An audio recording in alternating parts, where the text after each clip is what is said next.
Hello, and welcome to the 17Lands data review for Lost Caverns of Ixalan. Today I'm going over the first week's worth of data that we have on 17Lands about the cards, and I'm going to be talking about, surprising things that aren't as surprising, just getting into like color, power rankings, all that good stuff. And as usual, we're going to start by looking at the deck color win rate data of the two color pairs. In this format, it's actually particularly relevant, especially in comparison to some of the recent formats, such as. Trying to think of a good example where that's not true.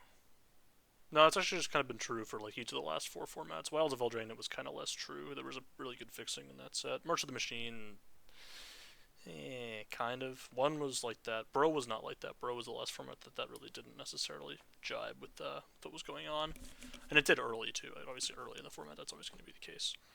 So here we are with the all-user data, and we're going to see that the best decks are Azorius, Izzet, Boros, and I think the fourth best is Gruul. And they're all performing very well. You can see 17Lands users are playing them the most, basically proportionally. A lot of Azorius, a lot of Jeskai stuff. I do think Boros is the worst of the Jeskai color pairs, although I still think it is good.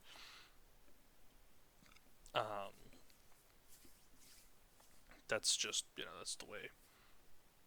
You can still be a good deck and still not be like the best. I haven't found myself in Boros in a bit, but yeah. So that's kind of the top tier of decks. I would say tier one is probably like Azorius and Izzet, and we'll talk about top players in a moment here. And tier two would probably be like Boros and Gruul, and then I think the rest of the decks all are sort of equally playable. Selesnya is kind of in probably maybe you put Selesnya in tier two as well, and you just have like the rest of the decks, 53-54% win rates. All the black decks are in this ranking, which tells you something. I mean, I agree with that sentiment. Black, I think, is the worst color in this format, which is not to say that it's unplayable, but I do think that it is the worst color. Just on its face, right? Like it just if you're doing stuff, you kind of got to know what you're doing with black. Basically, I would say that like you have to have a good idea of what you're doing.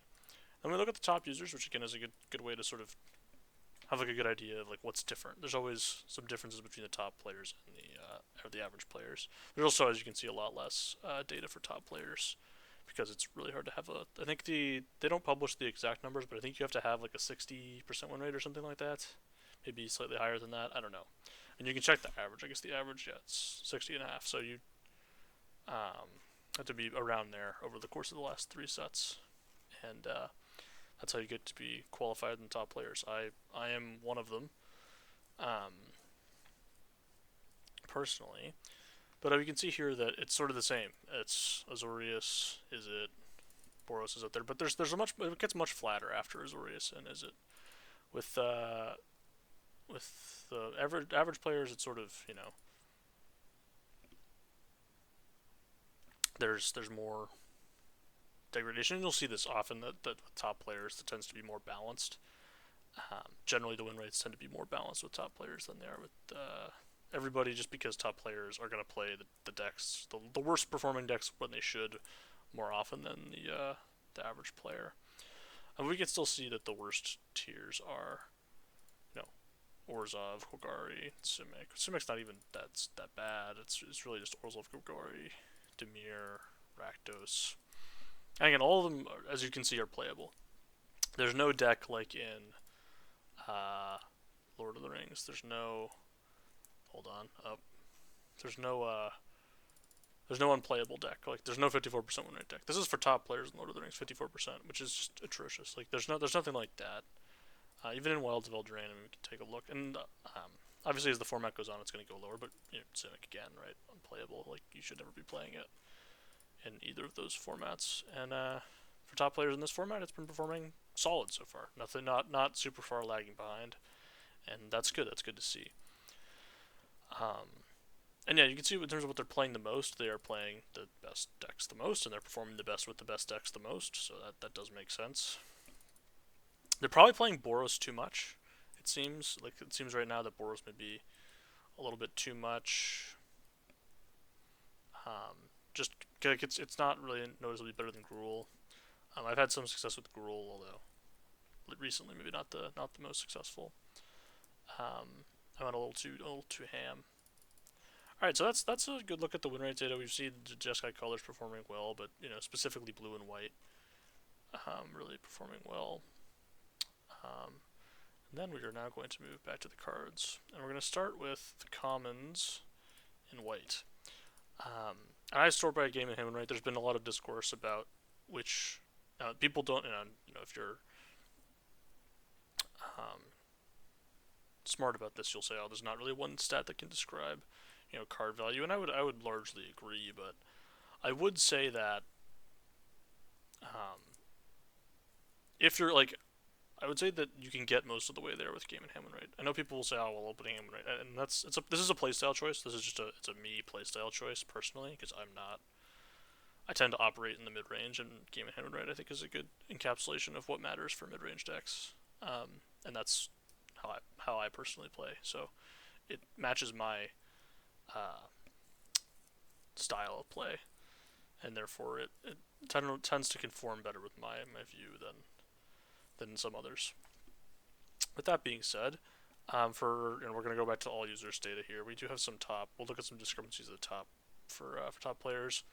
We have Ultic, Cloud Guard, Miner's Guidewing, Petrify as like the three best white commons, and they're pretty clearly better, right? They're about 2% 1.5% gap between that and Tinker's Tote, which is the fourth best. And they have a little bit of a surprise deconstruction hammer. Deconstruction hammer has been impressive to me.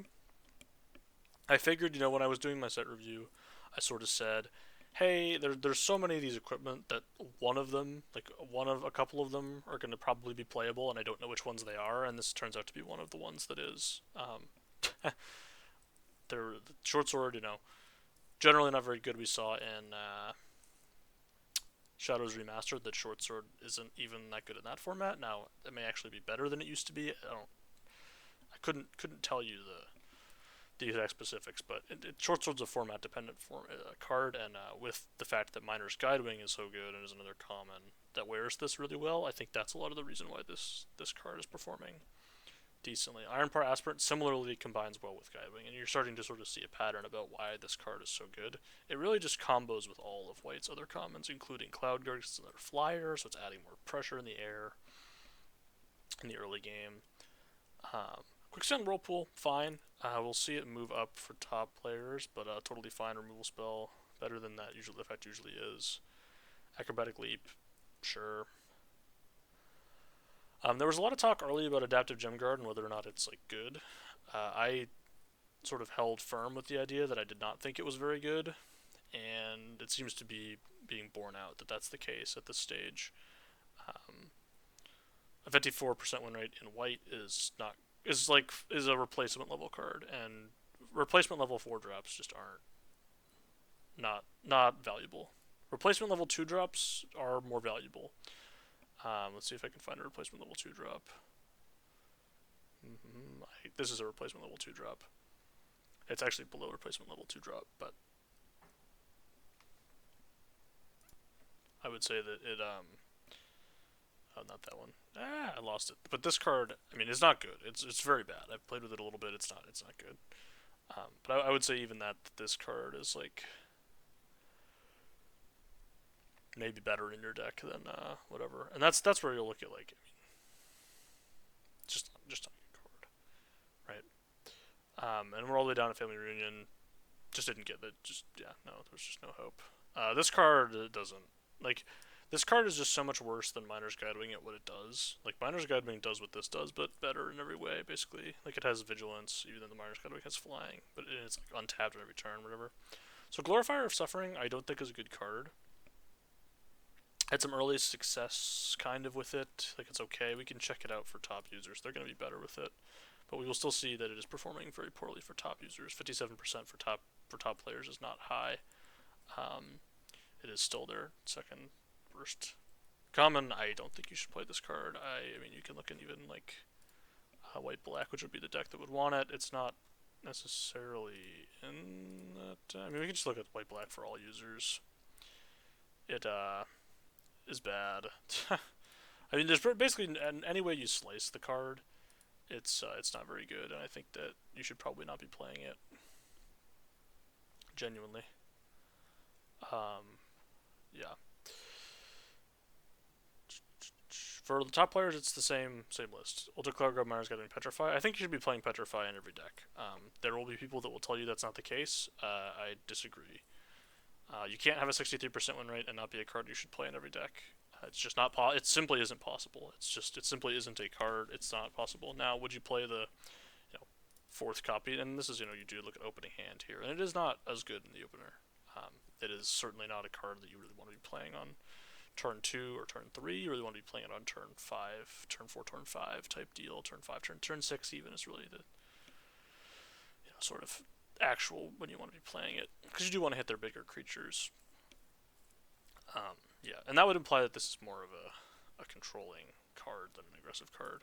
And obviously it's a removal spell, so that, again, sort of an interesting idea. But yes, it's a strong card. Like, it's a card you're going to want to play. You probably shouldn't be cutting any more than, like, again, all removal has diminishing returns because your opponent can only play so many things, but, yeah. This is where, this is an opening hand win rate that is very high for a common. The Miner's Gathering, 67% opening hand win rate is truly outstanding. It stands out. We haven't, like if we look at, I think if we just look at all of the commons, it's the highest by, even over like Goblin Tomb Raider, Oaken Siren, Dart Frog, these cards by like quite a bit. So it is performing very well in the opener, and that is relevant. But yeah, I think that's why you would say that this is the best white common, because it's tied and has a significantly better opening hand win rate. So yeah, I guess my question would be, would I personally ever be able to take it over Cloud Guard? And I certainly think that I could. I guess the question is, should you pack one, pick one? I think you can go either way. To be perfectly honest with you, you can go either way, and it's totally fine. Yeah, that's my note on white. Notably, Tinker's Tote gets significantly worse. Ixalan Landmark gets significantly better. I have played this card before, and it was actually pretty good for me. I don't think you should ever play two of them, but the first copy I played in a black-white deck, and that deck played very well. So I actually have found this card to have a role in this format, which surprises me. And yeah, that's about it for white. Move on to blue, in my opinion, the best color. We have our best common Waterman Scout for everybody. Let's go back to everybody here. And I think it is the best. And then Cobble Wrestler, which I would not put at second best. I would put the next card, which would be Oaken Siren, at second best. But I think I would put Cogwork Wrestler at 3 in my power rankings. Personally, and I think we can look and see if that's the case.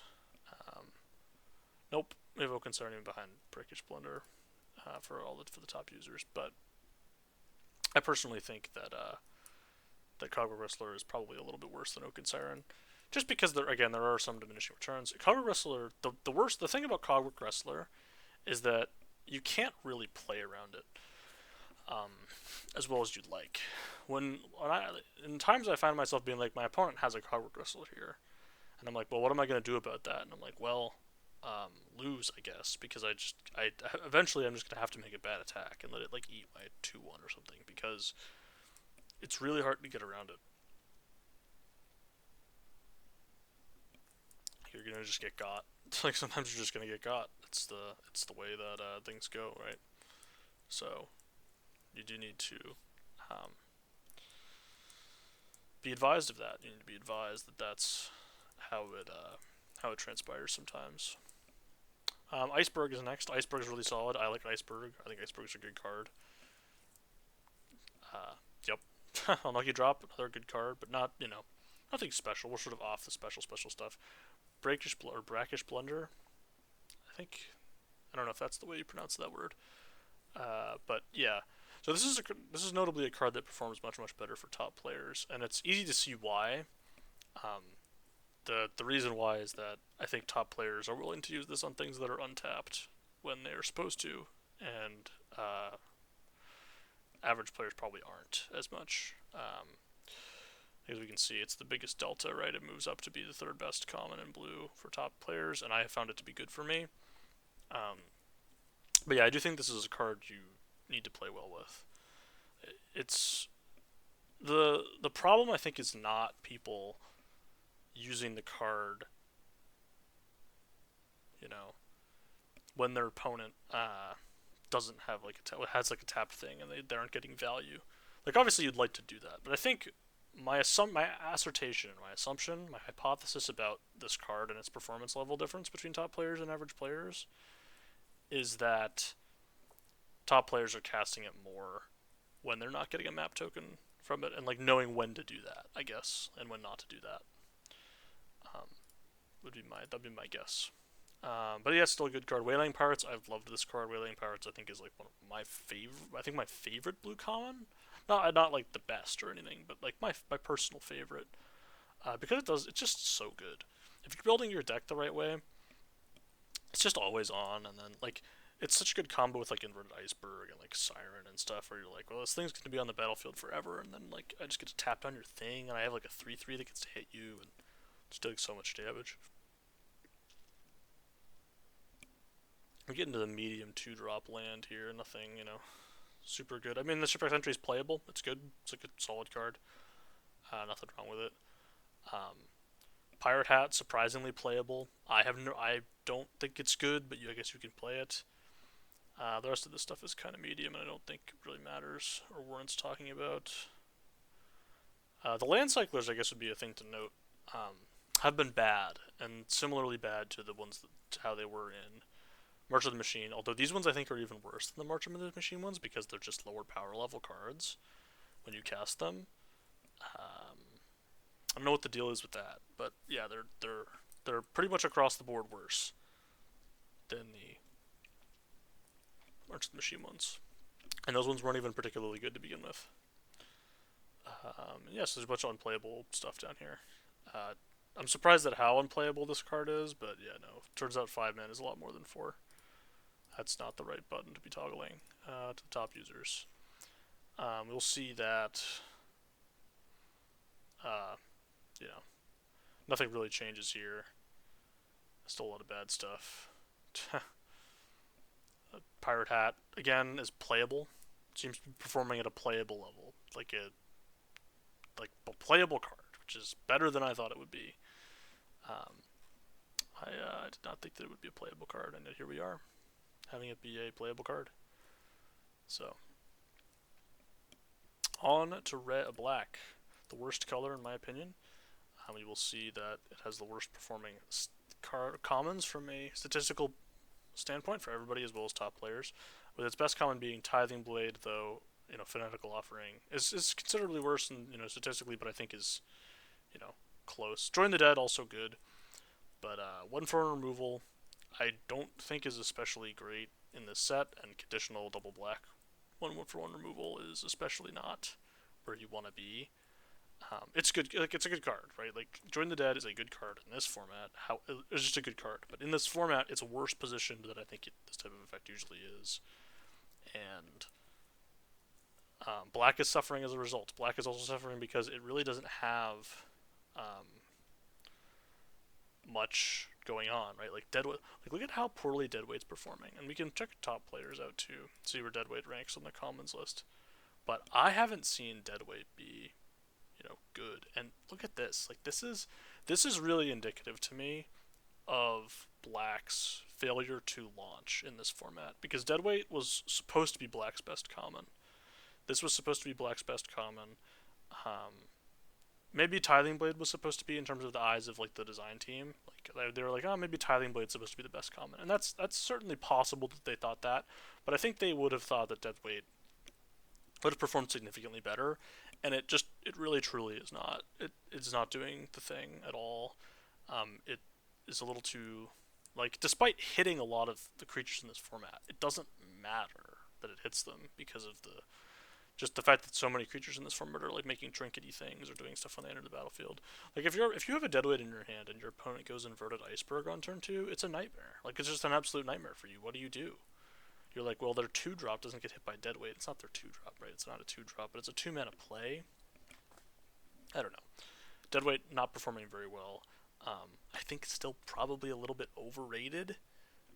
As we can see, it is still the second highest alza, and for top players, the second highest average taken at. I think people need to come off it a little bit. I think it's a little bit overrated right now, and we'll see with for all users that is true as well. So don't take dead weight over Join the Dead, basically. Although to be honest with you, there's not that much in it. But neither of them has really lived up to expectations. So the thing I think that this tells you about Black is that it doesn't necessarily do super well at common, right? It's not a color that you want to get into for commons, and that's fine. You just need to know what commons do work with that. Another chance, performing well, relatively well for a black card in this format. And it is probably, like, if I had to personally rank my top three black commons, I think it would be Tithing Blade 1, Fanatical Offering 2, and then maybe another chance, or probably Join the Dead would be 3, and then another chance. So I'd probably put it above the Marionette here, although it is basically just tied. That is a much worse opening hand win rate, though. 51.6. Oh, man. That is brutally bad. But yeah, I do think this has a role in the format. This card, there's some. The problem with Black 2 is it has some true unplayables.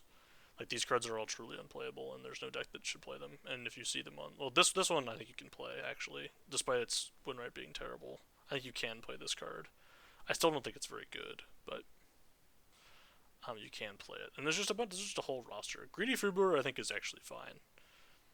Personally, I think this card is decent. Only if you have a bunch of Fanatical Offerings, though. Like, you don't want to take this card unless you have the Fanatical Offerings. If you don't have the Fanatical Offerings, the card basically does nothing. It's a complete blank. You want 1-drops in this format, but you don't want bad 1-drops. And actually, the 1-drop, your opponent's wanting 1-drops makes this card even worse because it gets even more embarrassed by not doing anything after turn 1.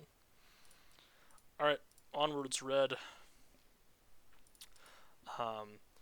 Red, maybe, falling off out of favor a little bit for me personally. I don't think it's as good as blue and white. I think there's a significant difference between blue and white and red. I think red and green are actually a lot closer. A Braid, not even red's best common. I don't even think for top users it is. I think it's Goblin Tomb Raider. It is. A Braid just didn't get there. I'm going to be perfectly honest with you. I had a Braid as a tier 1 card in the set review, and it just didn't get there. It's a tier 2 card, which is good. It's great, but it's not. I do think it is worse than Atali's Favor in the right deck. Right, Atali's Favor is a build around-ish card. It's not a build around in the sense that you want it in the way that you might expect, where you want to have a bunch of 3-drops in your deck. It's actually a build around where you want to have a bunch of 2-drops in your deck and 1-drops. Because you just want to have stuff to stick this on turn 3, and sometimes you high roll, and it doesn't really matter if you high roll, because you just have this really efficient thing on the battlefield that is 2 permanents. And it's not like the fact that you can high roll and just win the game is nice, basically. It's a nice thing to be able to do on turn 3. But Red's got a really solid roster of commons. Sunshot Militia is good for top users. It is performing very well. It's Red's 3rd best common for top users. I don't think it's like broken or anything, but it is strong. It is a card that you can cast. It is probably going to be overplayed by the average person and played properly by the best players. And as a result, as you can see in the results here, if you don't know what you're doing, you put it in the wrong decks, it's going to be bad. But in the hands of good players, it is good. Especially Ancestor's Aid, perfectly playable card, decent card even. You can see it hovering around 56. This is actually a solid spot for a card like this. Not as good as your average combat trick, but solid. And just a bunch of okay, deep, playable cards. You can play Burning Sun Cavalry if you have the dinosaurs for it, and it's fine. I think this might be the best of the land cyclers. I'm trying to think if there's a better one. The black one I think is better than this one. This is probably the second best one. Black one, then this one. then the white one, then the green one, then the blue one. Would be my Landcycler power rankings. Not that I think any of them is especially good. And then there's just a bunch of unplayables. Another 4 mana 3/3 that didn't get there. Guys. Guys. Guys. 4 mana 3/3s do not. They don't work. They're so bad. They are so bad. They're just. It's just not enough stats for your mana. They need to do something when they enter the battlefield, and this one does not. And there are many in this. There were so many 4 mana 3/3s in this set that got printed that just don't do anything, and it's infuriating to me because they like Wizards of the Coast. I presume knows that they're bad and not good, and they haven't worked for the last like 3 years of limited design, and I just don't get why they keep printing them. What about Seraph's Packmate? It draws you a card, man. Anyways, alright. Top users in red. We talked about it a little bit. A lot of the commons actually move up to this sort of like artifact tier, where they become more playable. Hotfoot Gnome, notably, still really unplayable. Like, this is like the worst we've seen for even top players, and it is awful. Do not play it. Even the good players can't make it work. Rumbling Rockslide, notably, super awful. Bad removal. Like, demonstrates perfectly that, 4 mana removal spell just isn't good in this format. Just not a good card. Now we're going to go on to green. So green, very similar to red in my opinion in terms of strength. Best common, staggering size. You're going to say, oh, no, it's not. No, it can't be the best common. It's a combat trick for it's 2 mana and gives whatever, +3/+3. Well, that's where you're wrong, my friend. I hate to be the bearer of bad news, but yeah, no, staggering size. I think I'm inclined to at least put it in the top 3 in green, because I do think it's very good. It's a very good combat trick. Pathfinder Extra, solid card, super solid, good in every deck. But the fact that you get +3/+3 and trample is really nice. It makes your opponent's life kind of a nightmare and can kill people out of nowhere sometimes. So, yeah. Cavern Stomper also very good. Like Cavern Stomper. Elegies Final Strike. This is kind of like just where these cards always are. Poison Dart Frog, Kincaller. Okay, look at this, just all kind of like solid cards. Actually, the best statistical Landcycler is there. And we got our unplayables. Don't play Capybara. I don't care how much Descend you have. You shouldn't play it. I have played some of these cards, embarrassingly enough. It is embarrassing, I promise. For top players, here it is, guys. This is it. It's here. Don't play it. Please don't play it. It's not good. Anything else that's like an absolute trap? No, green kind of like speaks for itself. You'll see that for top players, Armored Kincaller is the best green common. This is because they're playing it in decks that have enough dinosaurs to support it. I can confirm that when you have this thing gain you 3 life every single time, it's basically busted. It's like cracked. It's really good. So, this is sort of its own archetype. This is like the red-green Dinos deck. But you can kind of just do a green-based Dinos deck that doesn't really need red cards. And this is sort of the key piece for that. Staggering size is still up there. Poison Dart Frog moves up a little bit. Strike does, Cavern Stomper, Pathfinding Extra. And I'm surprised by the In the Presence of Ages statistics. Doesn't have enough data for opening hand win rate, but it's performing like decently well for top users and for everybody else. So if this is your type of card, maybe you want it. It's not really my type of card, so I haven't really been playing it. And now we're gonna move on to the uncommons. As you can see, Zodiac Glyph, Spyglass Siren, 2 blue uncommons. Zodiac Glyph, it's like a top 10 card in the set. It's super busted. It's the best uncommon for sure. And then we have Deep Cavern Bat. So this is where black gets a little bit of power level, is some uncommons. And the third one would be Staunch Crewmate, another card that is busted in half, super good, not a pirates card, taken way too late. This card's really good too. Yep, no disagreement from me. I'm just gonna keep going down the list here. Saw Blades, yeah, I mean all these good cards. talk a little bit more about traps. Not really any traps that people are actually falling for. A lot of medium cards. I've seen, I mean, like cards that people actually play. I've seen this in play a couple of times. It hasn't impressed me. The Cave In. Okay, we can talk about the Cave In. So this card is actually good.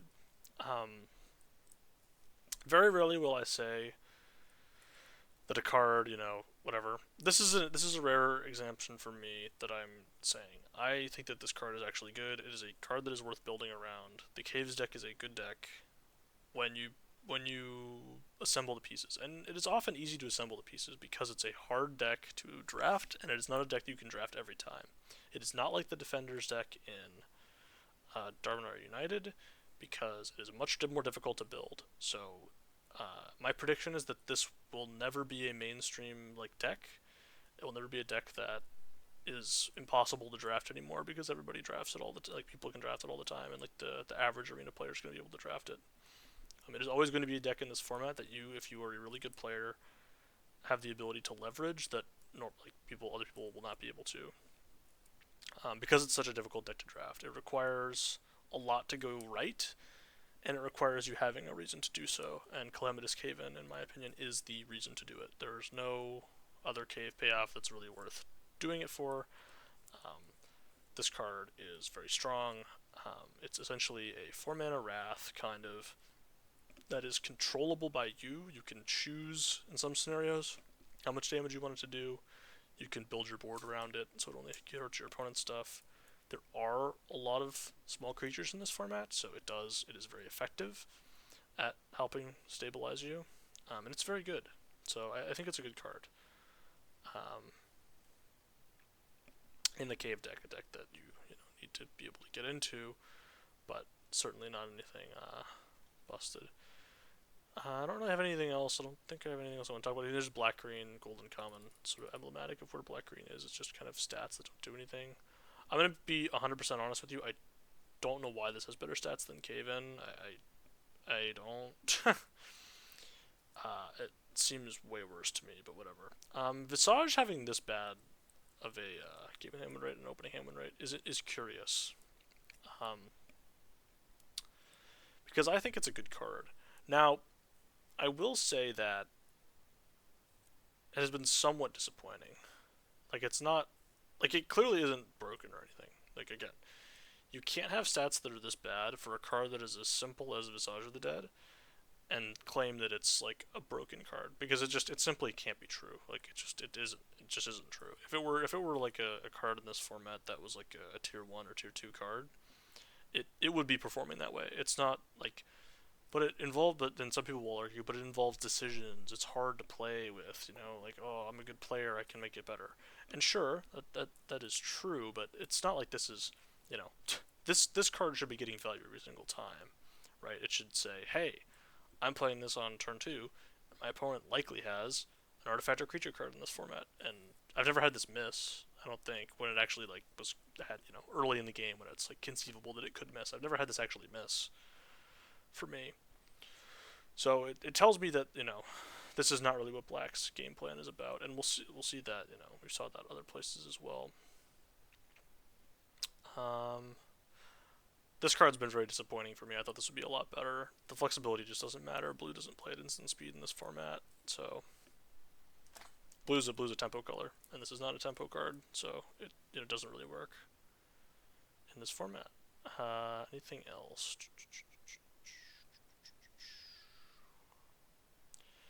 Nope, that's kind of it. I don't have anything else. Blues uncommons are busted. There are reasons to get into black. Chupacabra is lower. I mean, we can look at the top users real quick. So for top users, still Zodiac Glyph, still Spyglass Siren. We have Captain Storm up there, which is indicative of how much more blue players are playing. Is it? So it's just really just just even more blue cards. And then, so here's Chupacabra and the Deep Cavern Bat. We'll notice there's not very many green uncommons up here. Basically, or red. So that's where I think black can even compete with green and red in terms of its power level is at uncommon. I'm shocked that this is performing so well for top players because it hasn't been good for me or against me. It's been very medium to bad, but I'll keep it in mind. I think you just have to have dinosaurs, basically, or have other stuff to craft it into. Um, yeah, I'm just scrolling around, being back and forth and stuff. This card's performing very well for top players, and I've liked it personally. I would say Market Gnome, good. Yeah, I mean, I don't know, a lot of stuff that you'd kind of expect to be good for good players is good for good players. Defossilize appears to be a perfectly playable card. Interestingly, it performed okay for everybody, and it performed okay for top players. So this isn't a card to keep an eye on. Again, the 5-mana reanimate, they have been getting better about making it not completely unplayable. Double explore, draw a land, get a +1/+1 counter. That's like kind of your average outcome. It's probably a little bit more leaning towards 1.3 counters, but who knows. All right, and then we're gonna go look at the format speed of this format in Premier Draft, and you can see that it is. Where is it? It was here previously. Here it is. It's LCI. So as we can see, it's currently, depending on how you look at it, it's basically the same speed as Wilds of Eldraine, March of the Machine. We can see that all of the last 5 sets are in here. We have March of the Machine, LCI, 1, Wilds of Eldraine, and the Lord of the Rings. All of them are within this like tight little band here at the fast end. And then Brothers War was the format before, so that's the furthest. And then Dominaria United is the slowest format we've had in a long time. And it was really slow. It was a real outlier. But this, I think, is going to be the slowest format we see for the foreseeable future. Just because it's really hard to make a format that is that slow with the constraints that they have. So yeah, that's it. It's a pretty fast format, but nothing outside of the range of like what we've basically been seeing for the last year-ish. And finally, I'm going to get into some of the rares, the best of the best. Bone Horde Dracosaur is currently sitting at that peak of the best card in the set. It is competing with another, dragon, and this card is probably only losing because it's black, and black is a worse color and has worse support. This card's super busted. Again, all these cards are, like uber busted. I don't know if there's anything super interesting to talk about. Here's Zodiac Glyph, currently sitting at, I think, number 9, maybe number 10. But yeah, this card is really, really absurd. And there's a lot of absurd rares in this set. There's a lot of rares in this set that are very good. But yeah, I mean, it's nothing, super outside of the norm, I would say. Nothing that makes me go like, oh, this format's so blah, blah, blah, the typical rare discourse. Generally, my threshold for a tier 1 card is a 60% win rate at the end of the format.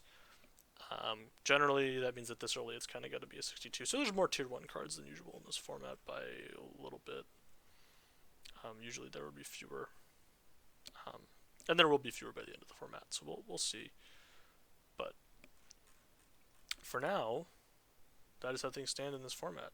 I don't really have anything else to talk about tonight. This has just been a nice little look at the early 17Lands data, and yeah, thanks for watching. See you next time.